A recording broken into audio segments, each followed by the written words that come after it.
10 years, we've been married 30. Wow.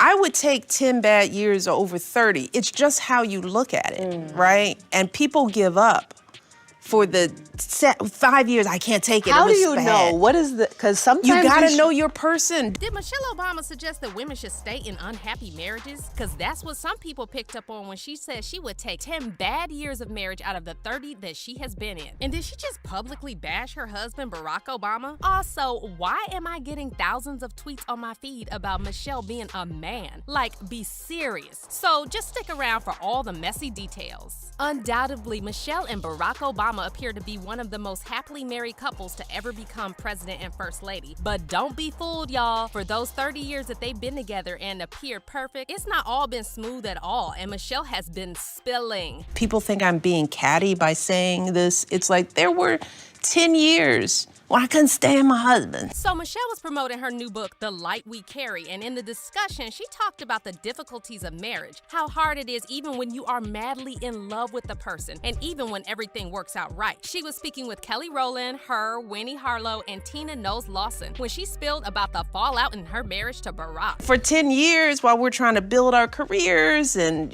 worrying about school and who's doing what and what, I was like, this isn't even. No. Right. And guess a what? long time. Marriage isn't 50-50. Ever. The problem, according to Michelle, was that Barack was focusing so much on politics, and she was primarily looking after their daughters, Sasha and Malia. And those 10 years when the kids were growing up, it was just hell. Guess when it happened? When those kids were little. Michelle actually talked about how she started measuring tasks between her and Barack, like how many diapers each changed and how much time Barack spent at the gym, and how he even had time to play golf. Basically, Michelle admitted that there was an imbalance in their marriage for years and that she was the one to sacrifice in it. So on social media, that conversation sparked a bit of a debate, with some followers applauding Michelle for being real about real issues in marriages. One person even wrote, "I'm so glad she's shedding light on what it truly takes to have these long marriages, because woo child, you really have to know yourself and your partner. The whole cringy relationship trope is tired and creates false realities for people jumping into these situationships." On the other hand, others were pretty mad because Michelle was apparently implying that women should stay in unhappy marriages or settle despite feeling unhappy. Like one person wrote, "I want Michelle Obama to stop this marriage is pain narrative, because baby, I refuse. I don't want to be in a relationship where it's expected of me to be prepared for years, long stretches of discomfort in a romantic partnership." Note that Michelle also previously wrote in her book Becoming that she ended up making some of the biggest sacrifices in their marriage. When her husband's presidential campaign kicked into high gear in 2008, she took a leave of absence from her job at the University of Chicago Medical Center, knowing that it would be impossible, really, to stay on and be effective. She actually wrote, "It had been painful to step away from my work, but there was no choice. My family needed me, and that mattered more." And let's not forget some of the other things Michelle had to sacrifice, like how she decided to straighten her natural hair instead of keeping it in braids so the U.S. could adjust to having a black family in the White House. So it has been a bit hard for people to accept that she was the one who had to sacrifice a lot. On the other hand, some people also said that Michelle was publicly bashing Barack, and if it was Barack who had said the same thing, he would have been canceled immediately. They were just like, imagine Barack saying this about Michelle even with context. Women would have Barack out of here so fast. And others suggested that 10 years is a long time to tolerate someone, so she possibly stayed because of the fame and money.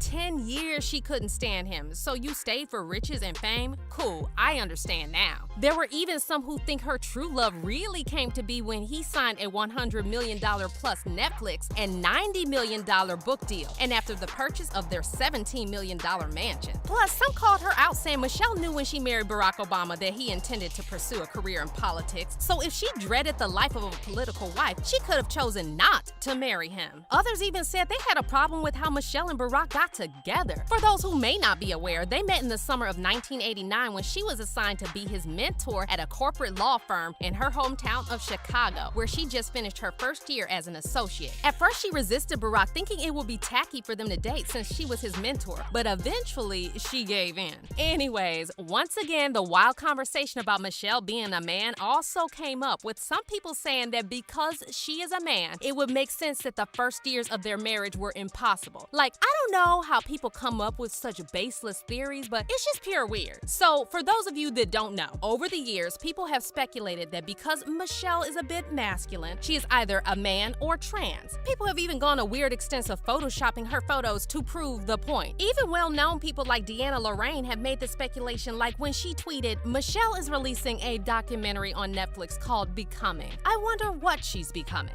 There has also always been a wild conspiracy theory suggesting that comedian Joan Rivers was aware of Michelle's identity and was eliminated as part of a cover-up. And do you think that the country will see the United States will see the first gay president or the first woman we president? already have it with Obama, so let's just calm down. Got it. You know Michelle is a I'm sorry, she's a what? a transgender. We all know. Well, based on what people have said over the 10 years Michelle couldn't stand Barack, he also couldn't stand her as well. And it's also possible that some people just can't handle the idea of a beautiful, intelligent, outspoken, classy black woman being first lady. Possibly the same people who can't handle the concept of a brilliant, educated, well-spoken, charismatic black man being president. In their minds, there just had to be something wrong with the couple, and their marriage just couldn't be as happy and cooperative as it looked. And because they literally could not find anything wrong with Michelle's family, upbringing, academic history, working life, or marriage, they decided to attack her appearances and the choices she made staying married to Barack. But you know what? Michelle is not about to let anything get in the way of her marriage. And as for how the Obamas weathered the storm, Michelle said that love always keeps them together. Person, do you like him? I mean, you could be mad at him, but do you still look at him and go, I'm not happy with you, but I respect you? I don't agree with you. Yes. But you're still a kind, smart person. Yeah. For his part, Barack has always been pretty open about his love for Michelle. Like in October 2022, Barack shared the sweetest throwbacks on Instagram, including a photo of himself resting his head on Michelle's shoulder while at the beach with their names engraved in a heart in the sand, and a black and white wedding photo. Then he wrote in the caption, "After 30 years, I'm not sure why you look exactly the same, and I do know that I won the lottery that day and that I couldn't have asked for a better life partner. Happy anniversary, sweetheart." And Michelle reciprocated the love by writing on Twitter, "Happy anniversary to the man I love. These last 30 years have been an adventure and I'm grateful to have you by my side. Here's to a lifetime together. I love you at Barack Obama." So we guess that there will be no divorce anytime soon, but I'd love to hear your thoughts about Michelle's comments. Do you think it was wrong for her to say those things about her marriage? Is she encouraging people to stay in an unhappy marriage? And what about the wild conspiracy theory about Michelle being a man? Sound off in the comment section below, and I'll see y'all next time.